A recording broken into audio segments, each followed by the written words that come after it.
السلام عليكم. شوفوا الناس اللي تيبيعوا ويشريو الخضره من الطريق، كيكونوا واقفين واحد الطوموبيلات واحد البيكوبات كيديروا الخضره تيبيعوها في لوطوروت في الطرقان، كيبيعوا الديسير كيبيعوا الخضره. اليوم انا كنت في واحد المدينه وعجبتني الجلبانه تيبيع فيها السيد وبثمن مزيان، قال لي 180، قلت لي 160، قال لي خودي. دغيا مد ليا الميكا عبرها، قال لي شحال فيها الشريف، قال لي فيها 1500 ريال، 1550 ريال. ها انا جبت سجل الميكا، يلا حيت منها حساب واحد الكيلو هكاك ولا كيلو ونص، ها هو غير شويه.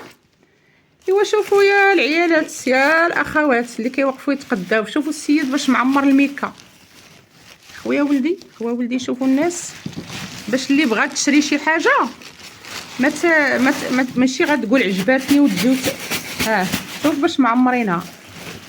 ها الجلبانه ما كاينه شي 2 كيلو. شفتوا زكا صافي بلا ما تخوي ليا الربيع داك التراب. شفتوا باش معمرينها. انت شوف هنا عطاني 3 كيلو ديال الفول، هزيتها قلت لي هذه ما كاملاش 3 كيلو، قال لي لا راه الفول ثقيل. شديت 3 كيلو، هز ليا بيدو داكشي وجابوه حطوه في المالا الطوموبيل، يعني وخلصتو عطيتو 90 درهم ما بين الفول والجلبانه. ايوا كان هو غيشوف هذا الفيديو غادي نقول ليه حسبنا الله ونعم الوكيل، ماشي شي حاجه، وانما اللي كيتشمت هو في حياته.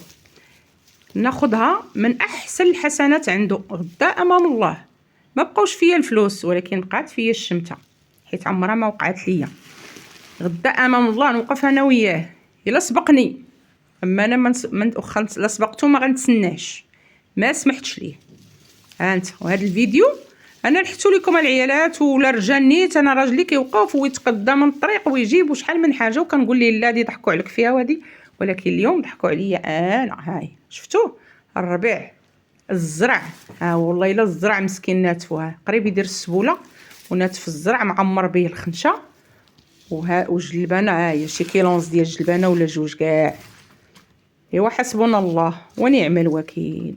سعداتي انا في هاد ليله الجمعه ما سمحت ليه وما غاداش تخرج ليه، ما دوك الفلوس ما غاداش ليدا، راه ماشي شي حاجه، راه غير 90 درهم، ما غاداش تبقى عنده ديما، ولكن ردوا البال نتوما. قال لك داك البرنامج ديال حضي راسك هي هادي، خطف الميكا ومشى يجري حلي المالا وديرها فيها. قول هو عارف راسو اشنو داير، وراجل كبير ماشي دري صغير، ماشي راجل بجلابيتو بكل شي ليه. هذا في الطريق برشيد بحال غادي لبن حمد، في هذيك الطريق قدام لوطوروت اللي جايه من سطات. دخلت باش غادي ندخل في لوطوروت ولقيته هو في هذيك القنطره، وقال لي انا جاي من شيشاوه، منين جت هاد الجلبانه، انا ماشي ولد هنا. ايوا حسبنا الله ونعم الوكيل. الهلا يربحوا ان شاء الله، لا في الدنيا ولا في الاخره.